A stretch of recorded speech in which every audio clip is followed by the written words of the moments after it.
Good evening, dear listener. As you settle into your cozy spot, perhaps adjusting your blanket, taking a slow sip of tea, or gently resting your head on your pillow, let your breathing become soft and rhythmic.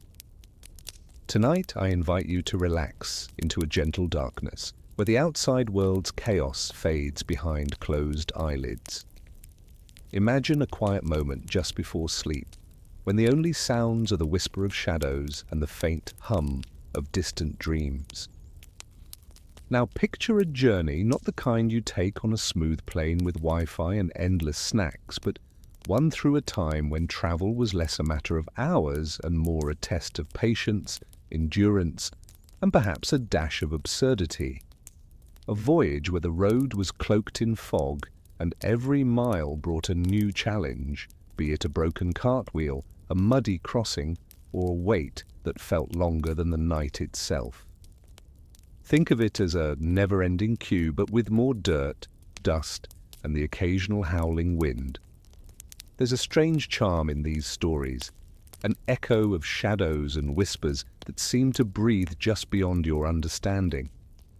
And as the night deepens, so too will your thoughts drift toward a world where the air is thick with the scent of herbs and the faint crackle of a distant fire. In a moment, your eyes will flutter open, not in your familiar room, but in a place where the air is heavy with history, secrets, and perhaps a touch of mischief. Prepare yourself. Your adventure in medieval travel is about to begin. The air is thick with a mixture of scents, the acrid sting of smoke from a nearby fire, the sharp tang of herbs burned in some ritual or remedy, and somewhere in the background, a faint, sour note of spoiled meat that lingers like an unspoken joke. Your senses are assaulted in a way modern life has long forgotten. Your skin prickles against rough, coarse fabrics that cling uncomfortably. The blanket beneath you is coarse linen, scratchy and stiff, and the wooden slats of your bed creak softly with each movement, like an old ship whispering secrets in the night. As your hand brushes against the surface beside your bed, you notice a small clay cup stained with the residue of bitter herbal tea, its aroma faint but persistent. The scent of sweat mingles with the faint, smoky haze that drifts in through an open window where the light filters in unevenly, casting patches of shadow and warmth across the uneven stone walls. You hear a distant bell tolling, its deep chime echoing through the narrow streets, mingling with the clatter of iron tools and the muffled groans of the sick. Somewhere outside, a street merchant shouts, loudly hawking his wares, dried herbs, rough cloth, and sometimes a cry from a child chasing a stray dog. Your toes curl as you shift, feeling the coarse, splintered wooden floor beneath your bare feet, a texture more honest and unforgiving than any carpet. You instinctively reach for the rough woolen tunic that hangs nearby, noticing how it scratches your skin even before you put it on. As you slip into your clothes, you can't help but chuckle inwardly at the thought. Your idea of a lousy morning used to be missing your phone charger, and here it's realizing that your mask smells worse than the patients you're supposed to help. The thought is almost humorous, if it weren't so utterly real. Now you gather yourself, preparing to step outside. You reach for a rough leather pouch hanging from your waist. Inside, a small loaf of stale bread and a flask of sour wine await. You take a deep breath, tasting the musty air, and then with a sense of purpose, you stand. Your feet stumble slightly as you test the uneven cold stone beneath you, your toes finding cracks and splinters that seem to reach out like the roots of an ancient tree. Pushing open a heavy wooden door, you are greeted by a scene that simultaneously shocks and intrigues. The village, dirt streets winding between crooked timber-framed buildings, buzzes with life. Men and women in rough-spun clothing go about their routines, their faces weathered by wind and worry. Children scamper past, their laughter quick and sharp, chasing after a stray goat or tugging at each other's sleeves. Dozens of faces turn toward you, some with curiosity, others with a cautious respect born of mutual survival. You notice a figure in a long, dark cloak, perhaps a priest or healer, standing nearby, watching with an unreadable expression, eyes flickering with a mixture of suspicion and intrigue. As you take in the scene, it becomes clear this is not your time. The streets are alive with sounds and smells that don't fit the polished, sanitized world you're used to. The faint clang of blacksmiths hammering metal echoes in the distance, punctuated by the clatter of carts and the occasional shout from a merchant. The air is thick with the scent of burning wood, sweat, and herbs. Each breath a reminder that in this world, comfort is a fleeting luxury. People move with purpose, their clothes rough and practical, their bodies hardened by daily toil. Here, no one hands you a Wi-Fi password or offers you a smooth, climate-controlled ride. Instead, life pulses in raw, unfiltered rhythms. And as you look around, it becomes clear. This is not just a snapshot of a village, but a glimpse into a universe where travel itself was an ordeal, a test of patience and resilience. A place where delays weren't measured in minutes, but in the slow, grinding passage of days, weeks, or even months. The shadows lengthen, and the sounds deepen. The distant clang of a blacksmith's hammer, the murmur of whispers from alleyways, the persistent creak of cartwheels on cobblestones. You can almost feel the roughness of the air, the grit on your tongue, the ache in your muscles from a journey that seems as endless as the night. And yet, amid all this, a strange comfort persists, a sense that in these moments you're glimpsing something timeless, a world where life is unvarnished and honest, where every step is a story and every breath a challenge. You might chuckle at the thought of modern delays, airports, traffic jams, endless notifications, but here the discomfort is real and tangible, woven into the very fabric of existence. Now, as your awareness sharpens, you realize that to truly understand where you've just woken up, you need to step back. To see the bigger picture, to grasp the world that shaped this life, its roads, its fears, its hopes, lies just beyond the horizon of your current view. And with that, your journey into a time when travel was worse than your worst flight delay begins to unfold, waiting patiently, like a story whispering just beyond the edge of sleep. You find yourself living in a time where the very idea of travel was a test of patience, endurance, and sometimes a touch of madness. Let's gently set the scene. You've just woken up, but the world you're stepping into isn't quite like the bustling cities or quiet suburbs you know today. Instead, you're in the heart of the medieval world, roughly spanning from the 11th to the 15th century, a period marked by knights, monasteries, and a constant dance between chaos and faith. It's a vast, layered tapestry woven with the threads of feudal kingdoms, patchwork villages, and sprawling empires, each with their own quirks and stories. Imagine, for a moment, that you're somewhere around the late 13th or early 14th century, perhaps during the reign of Edward VI in England or the early days of the Mongol Empire's influence in Eurasia. The world is a patchwork of kingdoms and principalities, each with their own rules, customs, and ways of surviving the unpredictable whims of fate. You're living in a society structured like a giant pyramid, nobles and kings at the top, the clergy somewhat intertwined with the ruling class, merchants and craftsmen in the middle, and peasants, the backbone of the economy, at the bottom. The stark divide between rich and poor is impossible to miss. Nobles ride through the streets in fine wool and velvet, their coats embroidered with gold thread, while peasants trudge along muddy lanes in rough-spun cloth, their faces weathered by years of toil.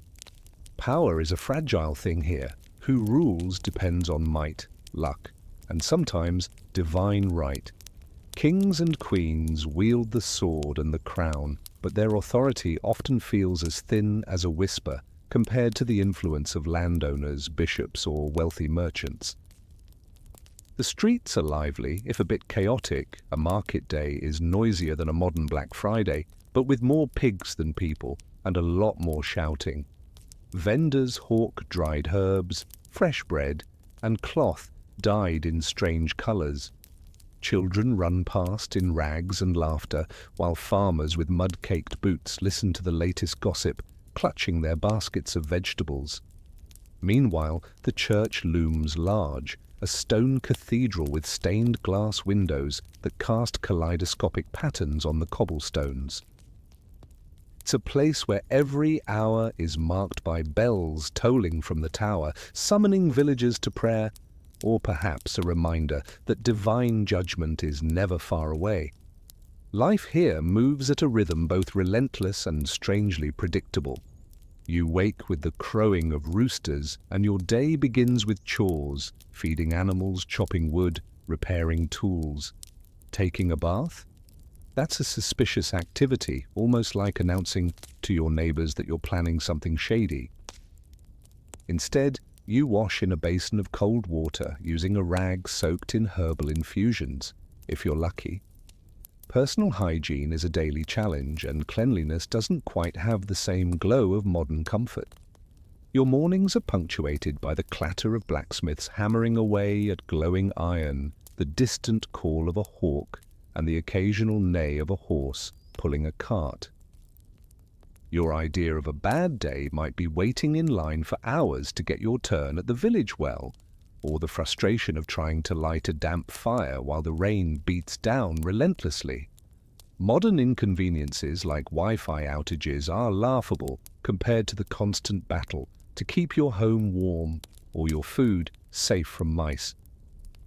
And yet, life here has its own rhythm, a strange, steady pulse driven by faith, tradition, and necessity. Power is held by kings who often have more enemies than friends, and by the church, whose influence seeps into every corner of daily life. Wars erupt over borders and allegiances, armies march with banners fluttering, and towns brace for invasions that could wipe them out in the blink of an eye. Epidemics, most notably the Black Death, sweep across continents, leaving devastation in their wake, with some believing that carrying a handful of onions in your pocket could ward off the plague. Superstitions rule the day. Some swear that sniffing flowers soaked in vinegar is safer than keeping your distance. Masks but make it medieval. Cloth and herbs wrapped around your face like a strange, fragrant armor. Society is a delicate balance of faith, fear, and survival, where everyone's fate can hinge on a single coin, a good harvest, or a prayer whispered in the dark. And beyond the political and social chaos, there's a world of curiosity and absurdity. Did you know that some believed that wearing a rooster's feather could bring good luck? Or that others swore that simply walking backwards at night could ward off evil spirits? It's a universe where logic bends easily, where herbal remedies are as likely to cure as to cause more trouble, and where superstition coexists with the rudimentary science of the time. As you look around this ancient landscape, it's clear. This is a world built on faith, resilience, and a dash of stubbornness. The roads are rough, the nights long, and the delays, oh, they are legendary. To travel from one town to another could mean days or weeks of mud, weather, and unpredictable misadventures. But for now, let's pause here, in this vibrant, tumultuous world, because to truly grasp what it was like to journey through these lands, We need to look beyond the surface, beyond the castles and markets, and into the very fabric of life that made every mile a challenge, every step a story. And as we prepare to descend further into the details of life here, know that this is just the beginning of understanding how, in this world, travel was worse than your worst flight delay. Your first instinct is to stretch, arms reaching, legs curling, a gentle yawn that echoes softly in the silence. As you sit up, you instinctively reach for your basin, a simple wooden bowl that's seen better days, and dip your hands into the cold water inside. It's shockingly brisk against your skin, making you shiver slightly, but it's enough to wake you up, to shake off the fog of sleep. You splash the water onto your face, the sensation prickling and tingling in ways that modern soaps could only dream of replicating. No fluffy washcloth, no fragrant gel, just cold water and a vague hope that the grime of yesterday doesn't cling too stubbornly. You brush your teeth with a rag dipped in vinegar or herbal infusion because, well, toothpaste as you know it, that's a luxury you can only dream of. For now, survival means splashing water, scrubbing dirt, and praying the smell doesn't scare away the neighbors, or worse, the local healer. In this age, personal hygiene is a matter of practicality, not luxury. The idea of a daily bath, mostly, it's viewed with suspicion. Some say it can open your pores to evil spirits or drain your strength. Instead, you rely on a quick rinse, maybe dabbing yourself with a cloth soaked in herbs or vinegar to mask the odors that cling stubbornly. Bottles of scented oils and perfumes, those are for the wealthy or the vain, and even then they're usually just a splash of vinegar blended with crushed herbs, meant more to purify the air around you than to pamper your skin. Forget your 10-step skincare routine. Here, survival is splashing some water and hoping the smell doesn't scare the neighbors or attract the local rats. As you leave your humble abode, you step into the interior of your home, if you can call it that. The walls are made of roughly hewn timber and mud, darkened over time by smoke from the fireplace that dominates one corner. The room smells of burnt wood, dampness, and a faint whiff of dried herbs. You can hear the crackle of burning logs, the occasional pop as the fire consumes more wood, and the muffled sounds of life outside, clattering carts, distant voices, the faint bleat of a goat. Your furniture? Simple wooden stools and a rickety table, scarred from years of use, with a few clay pots and utensils scattered about. The shelves are lined with rough ceramic jugs, dried herbs, and a piece of cloth that's been patched so many times it's more patched than fabric. The faint scent of smoke and burnt bread hangs in the air, mixing with the earthy aroma of damp straw and the faint, persistent smell of damp wool from your clothes. Speaking of clothing, your attire today is no luxury. It's a heavy, coarse tunic made of rough wool, scratchy against your skin, more hedgehog than hoodie. The fabric feels stiff and itchy, and your shoes, well, they're leather, worn thin from years of use, crumbling slightly at the edges. Walking in them feels like trying to balance on a pair of old, uneven stones, each step a tiny reminder of discomfort. Your body reacts with a series of little protests. Your shoulders ache from the weight of the wool, your legs stiff from hours on the road or working in the fields. If you think your favorite sweater is itchy, just imagine wool that feels like hugging a hedgehog, warm, yes, but aggressive in its affection. Still you wear it because fashion here is less about style and more about survival. Your morning meal, oh, that's a story in itself. You sit down with a piece of crusty bread, hard and dense enough to be a weapon if needed. It's accompanied by a small wedge of aged cheese, slightly pungent, with a flavor that only time and patience can develop. Maybe some leftover stew, thin and watery, with bits of root vegetables and a scrap of salted meat floating in it. The taste? Earthy and unpretentious, nothing fancy, but enough to keep you going until the next meal. Modern coffee and croissants? That's a distant dream. Here, you're lucky if your bread isn't so stale it squeaks when you bite into it, and your drink of choice is sour wine or cool water from the well, if you're lucky enough to have one nearby. Now let's talk about rituals, because of course, hygiene and health are wrapped up in superstition and tradition. You might have a small amulet tucked into your pocket, perhaps a piece of iron or a carved wooden figure, believed to ward off sickness. Before heading out, you might mutter a prayer or perform a quick cross, crossing yourself in the hope that divine favor will see you through the day. Burning incense or herbs is common, smoke curling up in spirals, filling the room with a fragrant haze that's meant to chase away evil spirits and disease.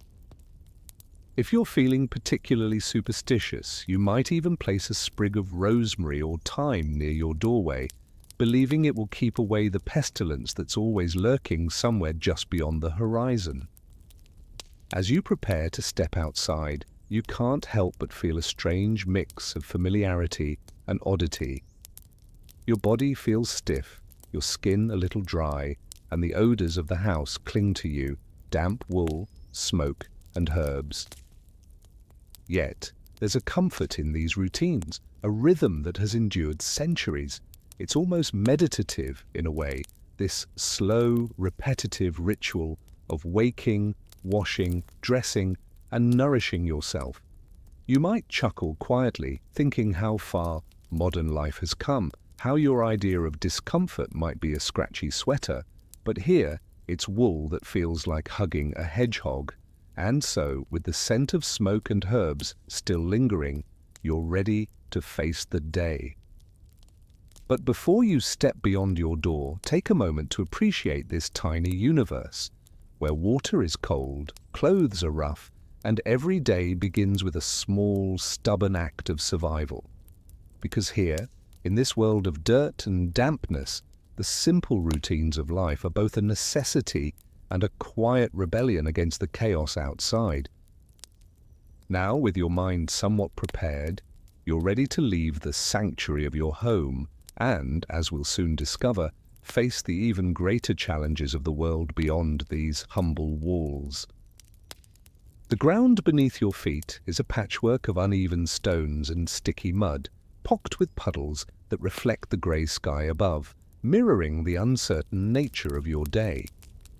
As you move forward, the faint crunch of gravel and dirt mixes with the distant murmur of voices, the clatter of carts, and the hurried steps of townsfolk starting their routines. Your cloak, rough and heavy, drapes over your shoulders a familiar weight that offers little comfort against the chill. You clutch your leather satchel stuffed with herbs, small tools, and perhaps a vial of vinegar, your trusted companions for the day's work. The morning air smells of burnt wood, damp earth, and a faint whiff of livestock.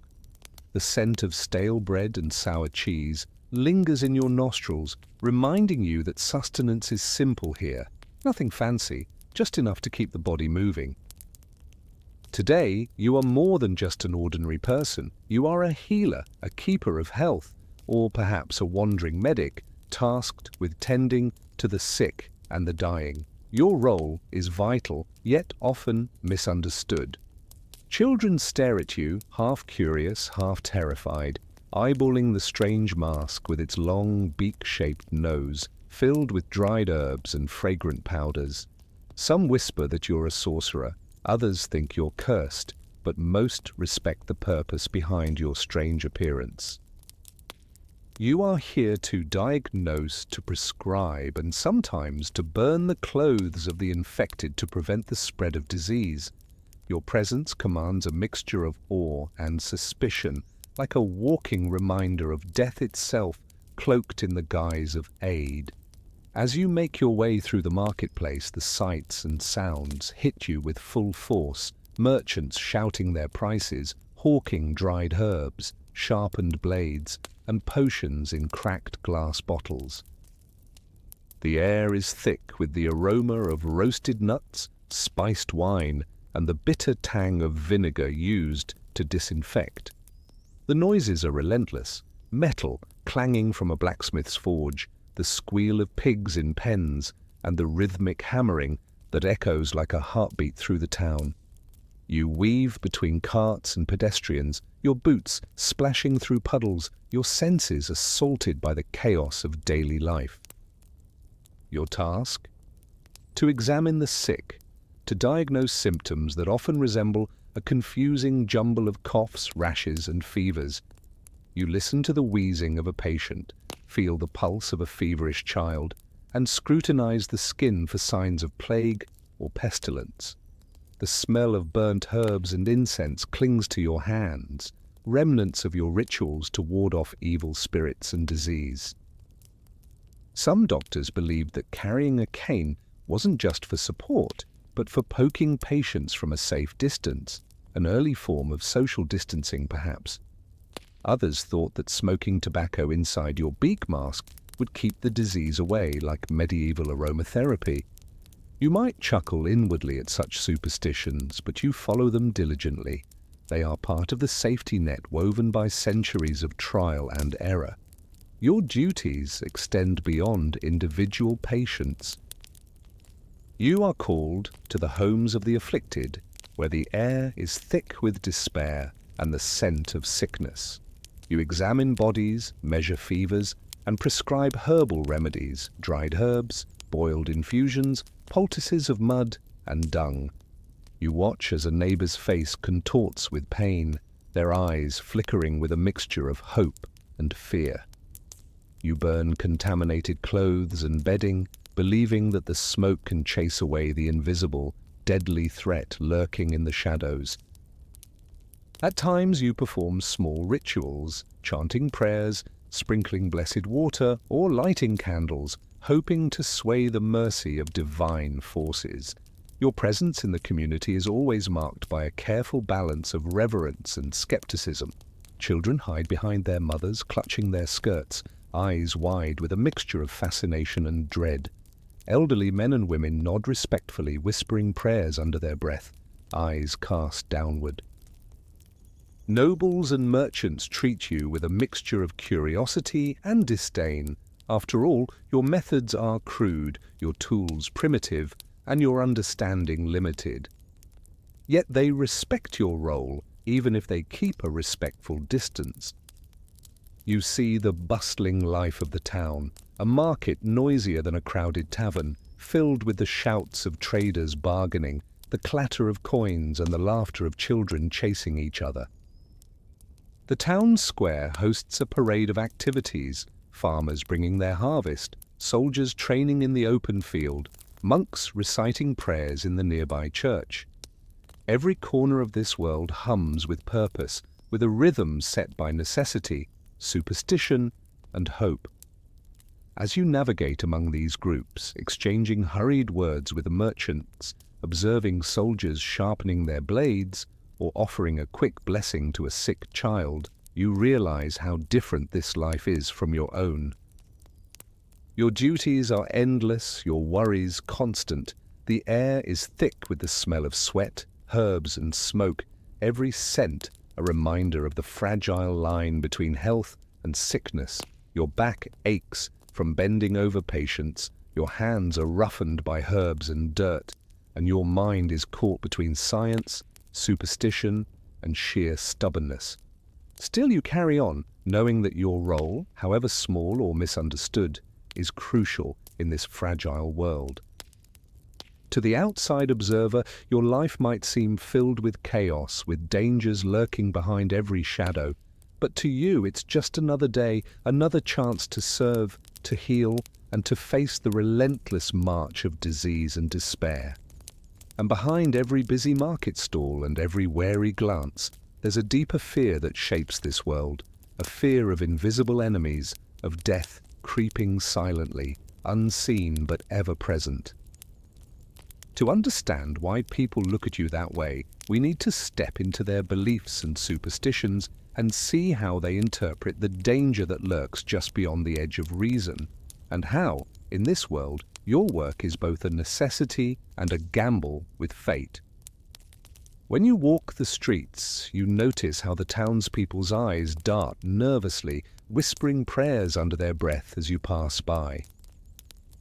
The weight of uncertainty presses down on them, as if the very air they breathe is laced with unseen dangers, diseases lurking in the crowded, unwashed streets, famine gnawing at their bellies, and wars that threaten to swallow entire villages in flames and chaos.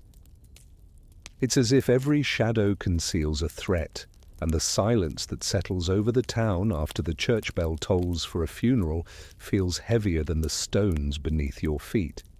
The churches themselves are crowded, filled with the scent of incense and the flickering glow of candles, their stained glass windows casting coloured patterns on the stone floors. You hear the bells ringing solemnly, echoing through the air as the town mourns or prays for salvation. The heavy silence afterwards is almost deafening, everyone clutching their rosaries, crossing themselves hurriedly, hoping for divine protection. Today you might scroll through an endless feed of social media for comfort. Here, people clutch rosaries as if they were life jackets in a storm, holding on for dear life, hoping their faith will carry them safely through the next plague, the next famine, or the next divine punishment. Religious devotion isn't just a ritual, it's a shield. Every day begins with a sign of the cross, a whispered prayer before work, a quick invocation before entering a home or touching a sick person. Monks chant in the cloisters, their voices rising in rhythmic melodies that seem to float above the chaos, while in the bustling marketplace, vendors sell charms and amulets that promise protection from evil spirits or the miasma. The foul air believed to carry disease. Some believe that carrying a dead toad in your pocket warded off the plague, while others thought that whipping themselves in the streets would earn God's mercy. It's the medieval version of essential oils, except with a slightly higher chance of accidental poisoning, anointing oneself with strange herbs or blood from sacrificed animals, hoping that such rituals can keep death at bay. You find yourself chuckling softly at the absurdity of it all, yet fully aware that these beliefs are the armor people wear against the chaos of the unknown. Superstitions are everywhere, tiny rituals to ward off evil, strange objects hung in doorways, prayers whispered over meals, and candles burned for the souls of the departed. Amulets shaped like saints or strange symbols carved into wood are treasured as talismans against spirits and disease. The air is thick with the scent of herbs, burnt offerings, and the faint aroma of burning candles, each scent a reminder of the desperate hope that divine or supernatural forces will protect them. But these beliefs aren't just comforting, they are the community's collective shield, forged in the fires of fear and necessity. Fear here is like the smoke from 100 chimneys. You breathe it in whether you want to or not. It seeps into your bones, coloring every thought and action. The collective anxiety unites and divides, shaping the way people behave. The fear of the plague is so intense that accusations fly easily, blaming witches, heretics, or foreigners for the spread of disease. In moments of panic, mobs gather, screaming accusations and sometimes lynching innocent women or outsiders, convinced that their fears are justified. The community lives on the edge of hysteria, always alert, always waiting for the next catastrophe. You, as a healer or healer's assistant, find yourself caught in this web of dread. Your role is both vital and precarious. Some see you as a savior, a divine instrument perhaps, while others whisper behind your back, questioning your motives or blaming you for not doing enough. When you pass through the crowded streets or enter a home, you catch the wary glances and muffled prayers.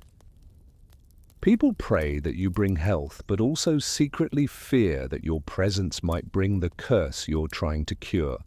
They clutch their charms tighter, whispering prayers that the saints will intervene. You might overhear a villager muttering, "May Saint Rock have mercy on us," or a mother crossing herself as you approach her sick child, her eyes flickering with hope and suspicion. In some corners, folk believe that carrying a relic or a strange object, like a tiny skull or a feather, can ward off the miasma, or that a particular chant can chase away spirits of disease. It's almost humorous, the variety of remedies and charms from the simple to the bizarre. Some believed that blood from sacrificed animals could purify the air, while others thought that wearing a mask stuffed with aromatic herbs would filter out the deadly miasma, the medieval equivalent of essential oils, except with a slightly higher chance of inhaling something toxic.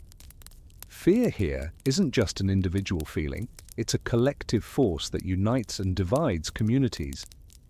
It fuels accusations, sparks superstitions, and shapes every decision, whether to flee, to fight, or to pray. The town's life revolves around this uneasy balance between faith and superstition, between hope and despair.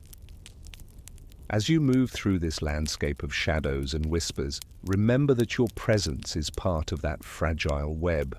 You are both a bearer of hope and a reminder of mortality. People look at you with a mixture of trust and suspicion, their eyes flickering with the storms of fear that churn beneath the surface. And even in this world heavy with dread, people still reach for one another, clinging to their faith, to their rituals, and to the faint hope that somehow, amidst the chaos, salvation might still be possible. But beyond the prayers and charms, there are bonds that kept life moving, fragile, human, and surprisingly familiar.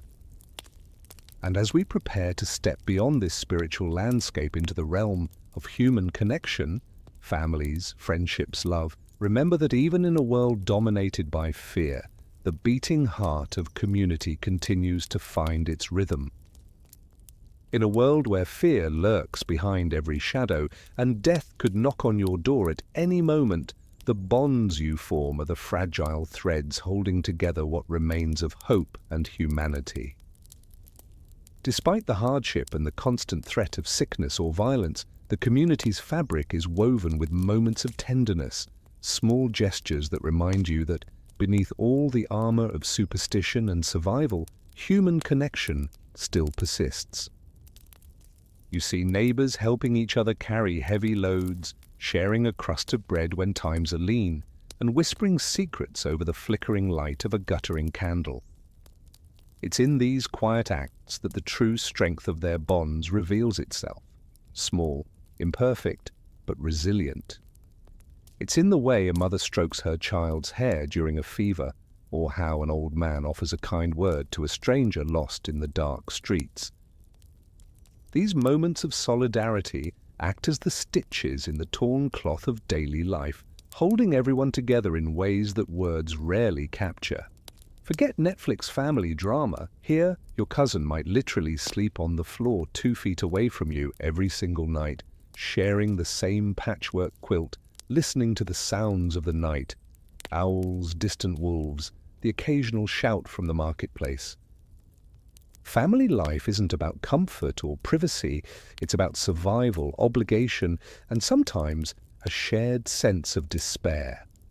The close quarters and constant obligations create a kind of enforced intimacy, an endless cycle of caring, nagging, and occasionally loving. The bonds are thick with routine and necessity. You might witness a brother helping his sister stitch her torn dress, or a grandmother telling stories to her grandchildren, her voice trembling but full of warmth. These relationships are the backbone of life, even if they sometimes feel like a chain that binds as much as it supports.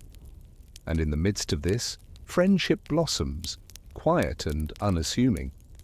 You might see a neighbor sneaking an extra piece of bread to another family, or a group of women gathering outside a cottage, sharing advice, gossip, and laughter that cuts through the gloom. These friendships are fragile. One wrong word, one suspicion, and they could turn into bitter rivalries overnight. Because in a world where the plague could wipe out a village in days, trust is a precious commodity.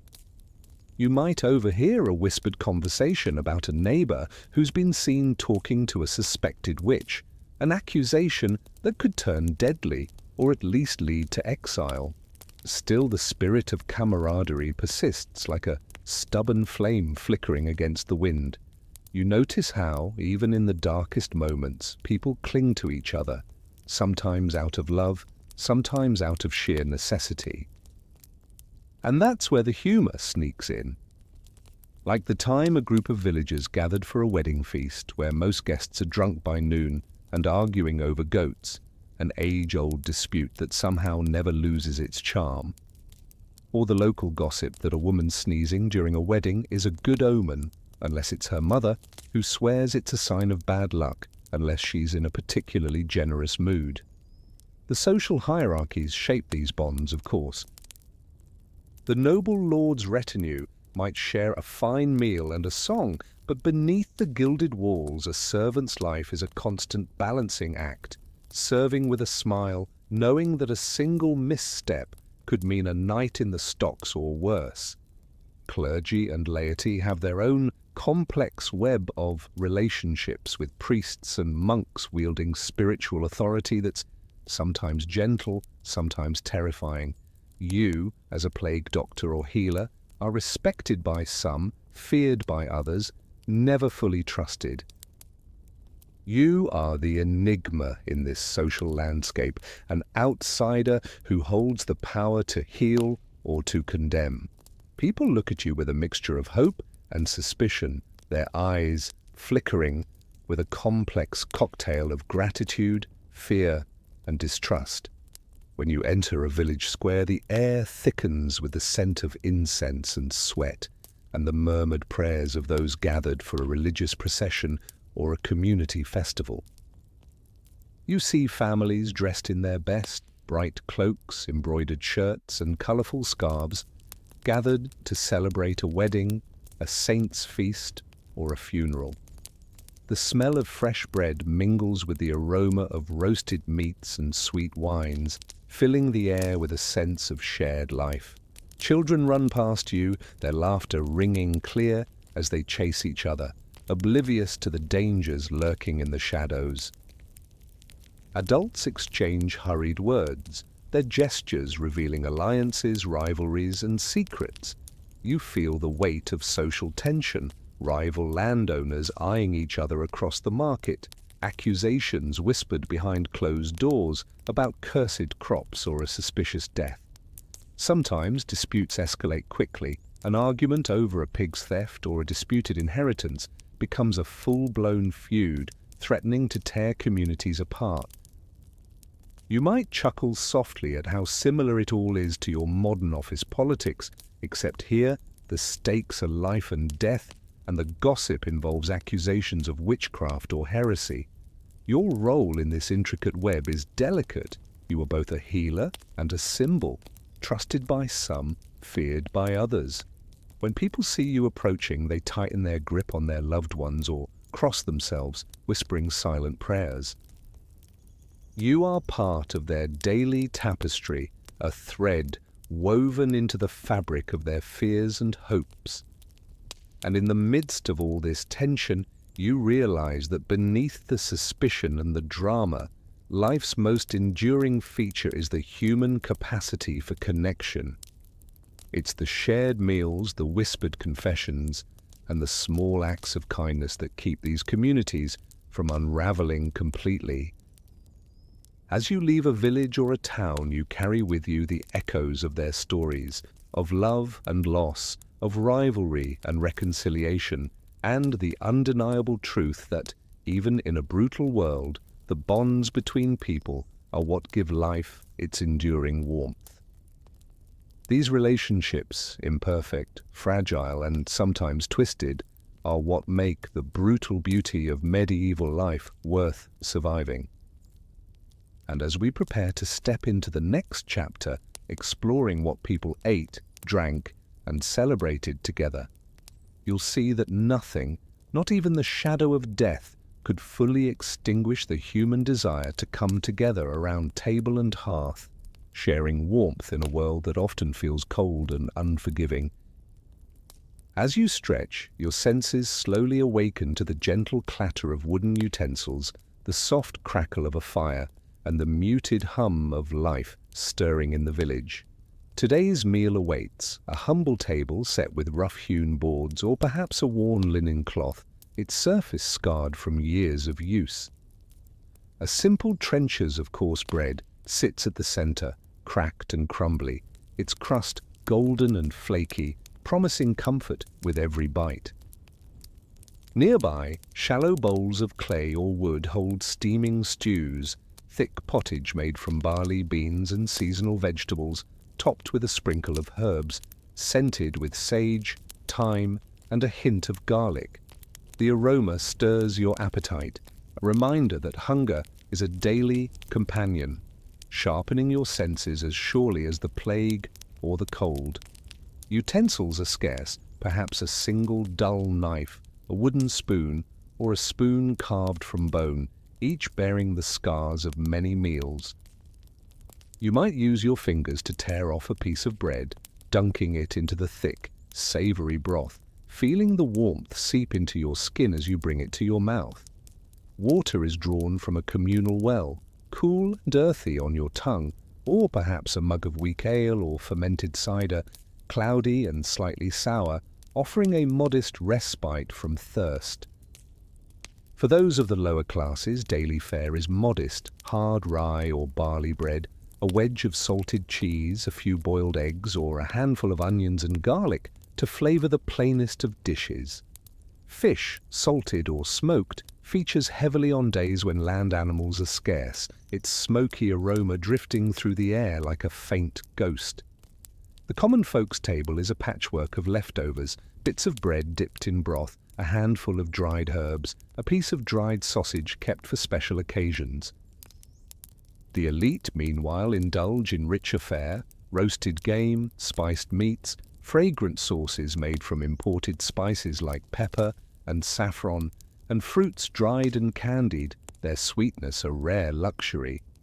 You might have a goblet of watered-down wine for the wealthy, or a mug of sour ale to dull the hunger and the worries.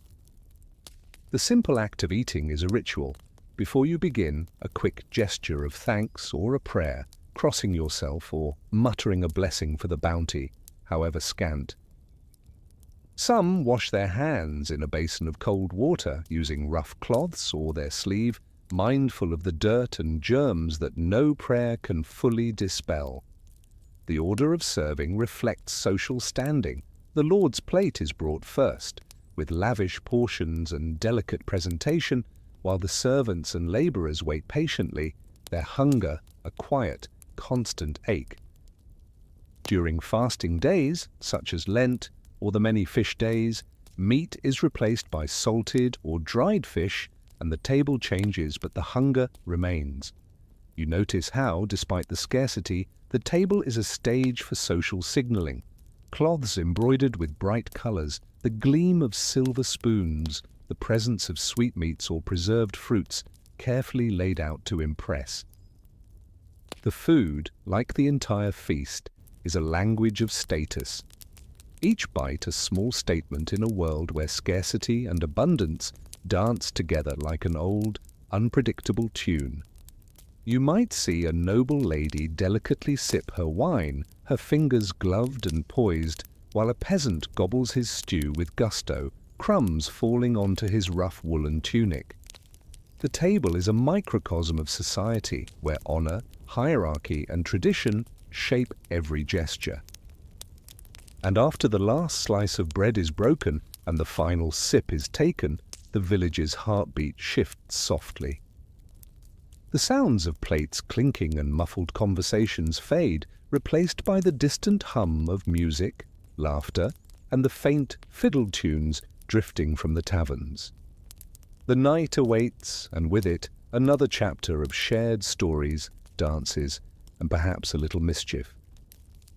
Because, in the end, no matter the hardship, life's simple pleasures, food, warmth, and companionship are what truly nourish the soul. And so, as the last crumbs settle and the shadows lengthen, you sense that soon the village will wake again, ready to face whatever comes next, with the comforting knowledge that at least tonight everyone is fed. Lanterns sway gently in the breeze, casting flickering pools of amber on cobblestones slick with a mixture of mud, ale, and the faint scent of dried herbs. The distant hum of voices rises and falls, a chorus of laughter, gossip, and the occasional shouted challenge, and you feel the weight of the gathering settle into your bones. Shadows stretch long and thin, merging with the dark corners of the street as the village breathes in the twilight, alive with the subtle pulse of life amid lingering fears.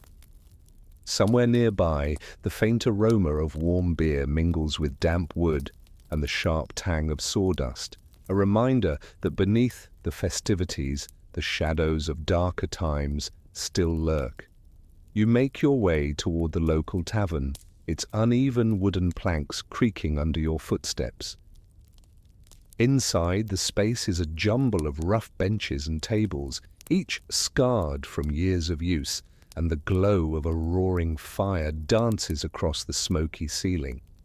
The air is thick with dust, but also with the warmth of shared companionship. Men and women sit shoulder to shoulder, their faces illuminated by the flickering light, hands clutching mugs or tossing dice onto a battered table.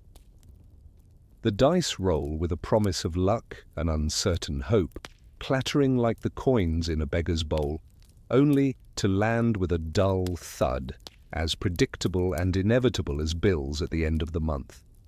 A game of 9 men's Morris sprawls across a corner, pieces moved with deliberate patience, voices rising in friendly disputes.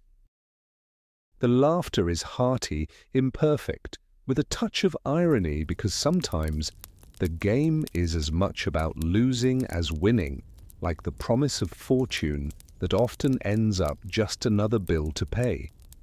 Beyond the tables, a bard strums a lute, the strings vibrating with melodies both simple and sweet. His voice, strained and imperfect, weaves through the smoky haze as he sings a song of love or heroism, the tune drifting like a faint thread through the tapestry of the night, sometimes warm, sometimes slightly off-key, but always carried with genuine affection. A few villagers join in, their voices catching the rhythm, feet tapping the wooden floors, boots marking the tempo with a steady, familiar beat. Sweaty palms grip the tables, and you notice the faint sheen of sweat on their brows. Sweet, like the honeyed bread that they've shared earlier, now forgotten amid the merriment. From the street outside, you hear the distant clang of bells, the faint murmur of a procession winding through the town. Perhaps it's a religious festival, or a saint's day, candles flickering in the dark, casting shadows that seem to dance along with the crowd. You see figures cloaked in rough fabric, their faces hidden beneath masks or veils, their steps slow and deliberate, moving through the streets with purpose. Sometimes they carry banners or relics, their presence a reminder that even in celebration, the community remains tethered to its fears, superstitions whispering that joy and danger are 2 sides of the same coin. The scent of wax, burning herbs, and damp earth fills the air as they pass, a ritual that ties the living to the divine, the sacred to the mundane. But not all festivities are gentle. Occasionally, a darker shadow intrudes, a flagellant perhaps, dressed in rough robes, his body marked with whip scars, moving through the crowd with a slow, deliberate rhythm. His voice echoes, a sermon of penance that cuts through the night like a blade, reminding all that salvation and suffering are intertwined. The crowd observes in a mixture of curiosity and reverence, some whispering prayers, others watching in silence, their eyes fixed on the figure's rhythmic self-punishment. It's a reminder that in this world, entertainment often walks hand in hand with fear. Superstitions dictating when to dance and when to hush, when to celebrate and when to tremble in quiet anticipation of divine judgment. As you linger, a familiar figure approaches, a fellow healer, or perhaps a local wise man, eyes flickering with respect and a hint of wariness. They ask you softly for a quick blessing or word of reassurance, knowing that even amid laughter and music, the shadows of the plague or the fears that grip this place are never far away.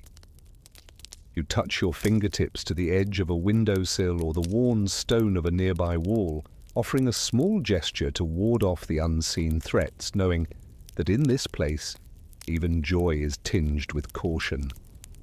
The music swells, a lively tune drawing the crowd into a circle. Hands clap, feet stomp, and bodies sway in simple, rhythmic dance. No need for complicated steps, just the joy of moving together beneath the stars. Sweat beads on foreheads, and the scent of roasted meats or spiced bread lingers in the air as everyone loses themselves, even if only for a moment, in the shared rhythm of life. Laughter bubbles up, sometimes loud and unrestrained, sometimes shy and tentative, like the first bloom in early spring. The fire crackles, casting a flickering glow over faces that are both light and shadow, alive with hope and haunted by fears. And yet, amidst all this celebration, the bell in the distant church tolls, deep, resonant, reminding everyone that everything begins and ends. That the dance of life is fragile, and even in moments of joy, the silence of death waits patiently. When the last note fades and the last candle flickers out, the village remembers. All this, these stories, these memories, these fleeting moments of happiness, are bound by the cycle that turns quietly beneath it all. Born, promised, gone. As you watch the shadows lengthen and the night deepens, you feel it in your bone. The truth that beneath the laughter and the light, the greatest story of all is the one that continues to unfold, the eternal dance of life and death. A midwife's quiet prayer drifts softly into the air, delicate as a feather, as she slowly places the tiny life into the cradle of a simple basin of water. The child's first cry rings out, a tiny, trembling bell announcing the fragile miracle of another beginning.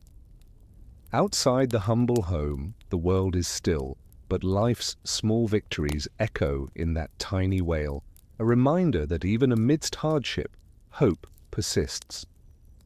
The dawn of a new soul, born into a cycle as old as time itself, carries with it promises whispered in the quiet moments, promises as simple as bread shared at a table, as profound as vows exchanged in the shadow of sacred walls. A young bride, her face softly illuminated by a flickering candle, stands at the door of the church, her hand resting on a man's, both trembling slightly in the cool air. An iron ring, simple and unadorned, encircles her finger, a symbol of union, of shared futures woven with threads of duty and devotion. The community gathers, voices hushed in reverence, offering blessings while a few chords of a lute or a flute drift softly in the background. The air is thick with the scent of bread, salt, and the faint perfume of wildflowers tucked into a small pouch. Hands clasp, a small loaf and a pinch of salt exchanged, rituals old as the hills, each act an affirmation that life's promises are built on simple, enduring truths. Time moves on, and you observe an elder passing down an object, a carved wooden tool, a faded embroidered cloth, a worn leather book, treasures handed from one generation to another. The warmth of shared stories whispered over a rough bench roots you in the quiet continuity of daily life. And then the quiet shadows shift again, bringing sickness, a fever, a cough, the slow decline of a body worn thin. The room is sparse, the air heavy with the scent of herbs and unguents, as prayers are murmured in hurried tones. The unction is applied with gentle pressure, the lips whispering words of comfort and faith. When the illness turns toward its inevitable end, the rites are swift. The last anointing, a prayer, a silent farewell. The weight of loss hangs in the air, yet life's cycle continues, an unbroken circle. Outside, the church bell tolls a deep, resonant note, marking the funeral procession, an understated journey of soil, stone, and memory. A simple grave is dug, perhaps shared with others fallen in the same dark tide, the earth closing softly over silent hopes and whispered prayers. Names are remembered in small, humble prayers, at the table, in the prayer book, within the quiet spaces of the heart. The stained glass windows, with their vivid scenes of saints and skeletons, remind you of the fleeting nature of all things. A time to be born, a time to die, echoing softly through the stone corridors of the soul. Life, in its quiet grace, repeats itself. Each day a gift, each breath a delicate thread woven into the fabric of eternity. You close your eyes for a moment, listening to the rhythmic hum of the city's breath, the distant chime of a bell, the murmur of prayers, the soft whisper of the wind through the thatched rooftops. The candle's flame flickers lower, its glow waning, yet its warmth remains like the gentle comfort of a familiar lullaby. The world continues, steadfast, unchanging, yet forever in motion, just as it always has, just as it always will. Now, as sleep beckons, you surrender to its quiet embrace, knowing that in this cycle of birth, promise, and farewell, there is a sacred beauty, an eternal rhythm that guides us gently through the fleeting moments of life. When the candle's light finally fades and the darkness seeps in softly, remember, the city and you will keep breathing, and in that quiet breath lies the greatest comfort of all,